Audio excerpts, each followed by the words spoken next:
indigenous medicine, but all of this was rediscovered, you could say, or validated by the pioneer in cell membrane lipid research. This is the first person that studied the membrane of the cell. And he lived to be 100 and maybe 103, 101, 103. He worked every day of his life for at least 60 years. They took his license away when he was 94, and they gave it back to him when he was 98.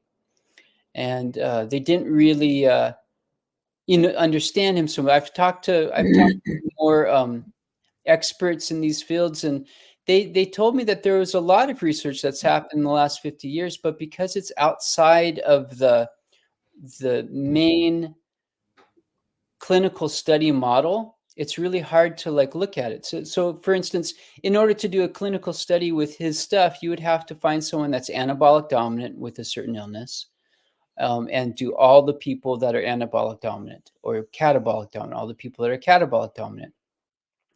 And we're just not looking at those things. We'll take someone that has an illness, and whether they're catabolic or anabolic, we will treat them for that illness. I have another story where I knew two people with cancer. They both went to the same center. They both scored in terms of the rating of how well they should respond, really high. One of the one that scored the highest, actually, he died in a very short time, and they couldn't understand why. But he was completely different kind of person. He was a fiery, driven, catabolic dominant person, whereas she was an anabolic, anaerobic dominant person. And so, depending on the chemistry of the person's body, we can actually affect things just with the fat. Someone that's really catabolic and driven, they should be eating more butter or coconut oil, sterile and saturated fats. Those things actually help give the cells what they need to turn off. Whereas with someone that's off, they can't move. Olive oil, essential fatty acids, seed oils, those things actually turn the person on. Yeah. I'm just flabbergasted at all the great ideas you're giving us that I didn't know about, because I thought I was pretty educated on good holistic medicine, which is really indigenous. But I now realize, for all of you viewers, by the way, we will broadcast in 137 countries. So Dr. Becker is spreading his good word. Thank you. But I see now that it's much more complicated than I realized, because I thought I was going to ask you, hey, could you give us 10 things that we need to do to be living forever? And you can't do that because each of us have a different case, correct? Yeah, more or less. Yeah, I mean, there's things we can talk about that support the system for longevity and things like that, but it's not. You can't say everyone should take more vitamin D. This is kind of the flag a lot of people are waving. Or you need to take more stuff to activate your mitochondria. I mean, we can pump and pressure and corner our system and our chemistry to force it to do what we want it to do. And what that will do, though, is that will create a certain kind of stress and pressure in our system. Mm-hmm. And so for really effective longevity, we need to work with the body more than pressuring the body. And although there's a lot of these wonderful substances that can help support certain aspects of the system, we need to go a little bit deeper to look at what is the fundamental polarity of that person in that period of their life. So in life, we have different periods and different pressures on our system. We have you could say a genetic component that makes us more susceptible to one or the other side of things. But we also have the activity in our life forces us to do different things. So everyone, when we're a child, we tend to be more anabolic dominant, meaning we tend to be actually, we're building, growing, we sleep more. Once we get into our late teens and into adulthood, we're actually more driven and more active in general. Okay. And then that mixes with our biological genetic disposition. Okay. And then when we get older, Another thing happens, and this is a component that isn't recognized in Western medicine. The phenomenon, the results are recognized, like I mentioned with the sympathetic nervous system dominance. But what happens is, because the increase of stress starts to happen, if we're not responding right, we're going to become less and less able to respond to stress healthfully.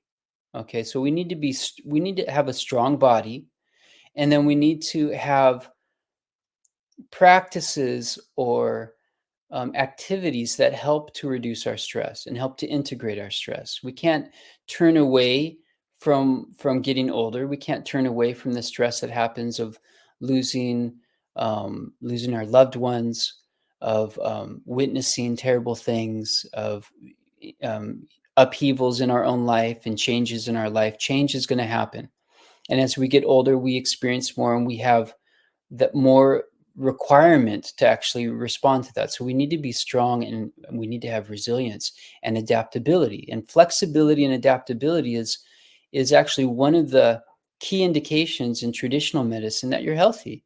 You can't like go and you can't like go travel someplace and then not if you don't have your supplement, your body's going to freak out, or like you're going to you have to have a strong enough body to be able to deal with change.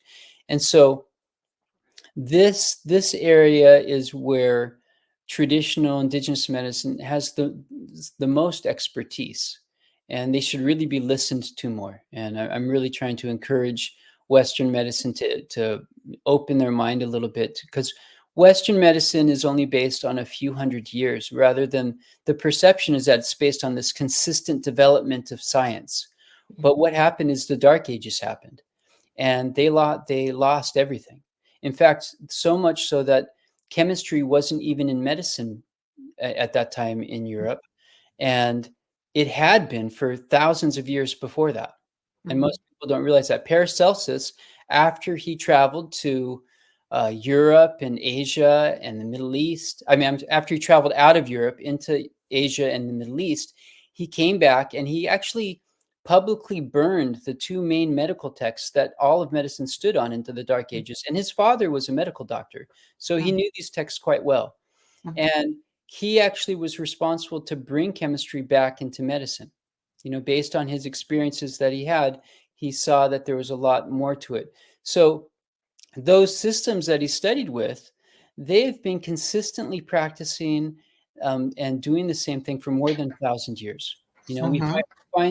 We find traditions all over the world that are like this, that are Mhm. very effective. They haven't changed what they're doing, especially if they're not in a city and they're in a rural area. You find they have very advanced chemistry, like they know how to make nanomedicine for more than 1,000 years. They've been making nanomedicines. They know how to detoxify poisonous plants, poisonous substances, and compound them to make medicines. But they also know in their culture, there's all these different things that they do to allow the stress to be integrated more. One Mhm. is that they allow their emotions to flow.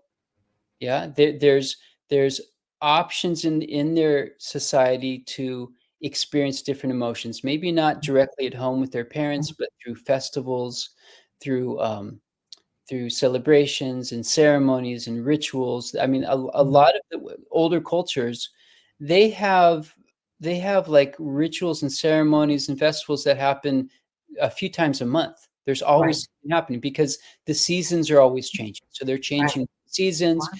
and they're moving, and they're having these interrelated kind of connections with other people that they don't even really know from a survival perspective, but Uh-huh. they know Mhm. from a perspective of human beings living within the passage of time and the seasons moving. So Mhm. so this really affects their ability to deal with stress and to integrate their stress, and Mhm. it enlivens all the channels that are necessary to Right. help heal and keep their bodies young. That's great. I'm going to have to get us cut short a little bit because we have requirements for marketing and putting it on our television show. So we're about to the end of our show. But if somebody wants to reach you, they can go to douglasdebecker.com. You'll see at the bottom. Can they email you and ask you questions? Because I know our viewers are going to have a lot of questions. Yeah, they can email me. They can also call me. My email is doctor@douglasdebecker.com. And my phone number you can try is 866-374-2842. And I'm happy to talk to anyone. I'm really doing a lot of effort lately to get my message out there through national TV and speaking in important places.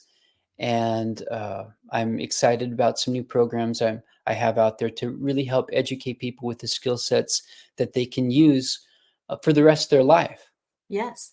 Well, there's a lot to talk about. And I had a lot of questions that I didn't ask you. So I'd love to maybe interview you again. I'm sure the audience would love that. So please. And also you may want to, the viewers, pick up a book. The book is called Billionaire Health Secrets that Dr. DeBecker has authored. And we're excited to read that. So thank you for being our guest today, Dr. DeBecker, and helping the world become more educated and being available for them to contact you. Thank you. Thanks for having me. I had a lot of fun. Thanks. Okay, great. Great information. I can't wait to interview you again. Thank you. Bye-bye. Bye-bye.